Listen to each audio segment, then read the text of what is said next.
कोई भी राजनीतिक दल को अगर इस तरह के मुद्दों पर एकजुट होकर कार्रवाई नहीं की जाएगी, तब तक फिर ये सारी चीजें बंद होने का नाम ही नहीं लेंगी। संरक्षण चाहे बीजेपी का हो, उसका भी किसी नेता के साथ हो सकता है, कांग्रेस का उसका भी किसी शख्स के साथ हो सकता है। कार्रवाई जब एकजुट होकर नहीं होगी, तब तक शायद बंद होता हुआ दिखाई नहीं देगा। दीपेश, बहुत महत्वपूर्ण बात आपने कही, लेकिन यहां पर सबसे बड़ा जो सवाल है वो ये है कि आखिर पुलिस क्या करती है।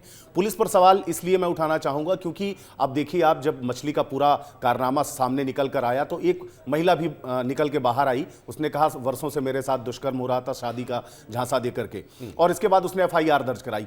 ऐसी अभी अनेकों कितनी ही लड़कियां होंगी, कितनी ही बच्चियां होंगी जो सामने आएंगी, ऐसे और कितने उससे प्रताड़ित लोग सामने आएंगे। लेकिन ये सब कुछ एक दिन में नहीं हुआ है दीपेश। ये सारे जो अपराध है वो एक दिन में नहीं घटित हुए। ये मछली का इतना बड़ा साम्राज्य एक दिन में नहीं खड़ा हुआ। इसके लिए कई लोग लगे होंगे, कई दिन लगे होंगे, कई साल लगे होंगे, और कितने ही लोगों का इसमें कितने ही लोगों का शोषण हुआ होगा।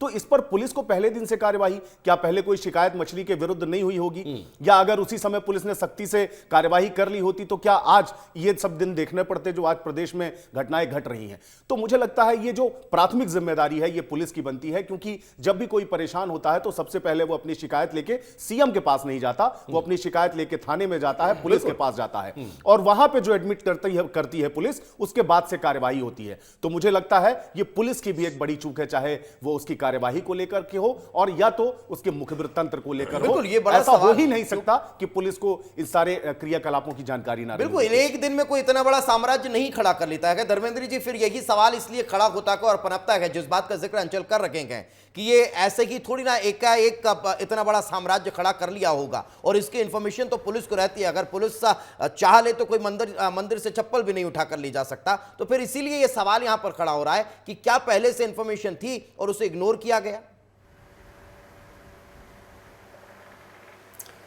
पहले से इंफॉर्मेशन होने पे कार्रवाई ना हो ऐसा तो संभव ही नहीं है। आजकल इतनी जागरूकता है, पर इस प्रकार के जो साम्राज्य इकट्ठा कर रहे हैं या पैसा इकट्ठा करते हैं या ड्रग्स माफिया हैं या इस प्रकार के जो भी स्मगलर हैं, वो एक दिन में ना पनप के धीरे धीरे पनपते रहते हैं, या इस टाइप के लोग जो हैं अपना साम्राज्य बढ़ाते हैं। जब उनके बारे में कोई शिकायत मिलती है तो निश्चित तौर से पुलिस को कार्रवाई की जाना चाहिए, जैसा कि अभी हो रही है। बिल्कुल। पर जो आप बोल रहे हैं कि शुरू से अगर उस पर कार्रवाई होती तो वो कोई इन्फॉर्मेशन होती और उस पर पुलिस कार्रवाई नहीं करती, कोई स्पेसिफिक घटना है या कोई स्पेसिफिक बात है तो उस पर ज़रूर क्रिटिसाइज किया जाना चाहिए।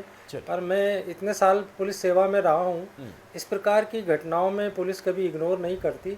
ये बात अलग है कि जो शिकायत करता है वो अपनी इंडिविजुअल शिकायत करता है और पुलिस जांच का दायरा जो है वो जांच तक ही सीमित रहता है। फिर वो तंत्र भी सवालों में आ जाता है ना कि जिस खुफिया तंत्र के जरिए इंफॉर्मेशन पुलिस को मिलती है, पुलिस के जो अब सोर्स होते हैं, जो मुखबिर होते हैं, क्या उनके द्वारा भी ये सूचना पुलिस तक नहीं पहुंच पा रही है? तो फिर ये भी सवाल खड़े करता है।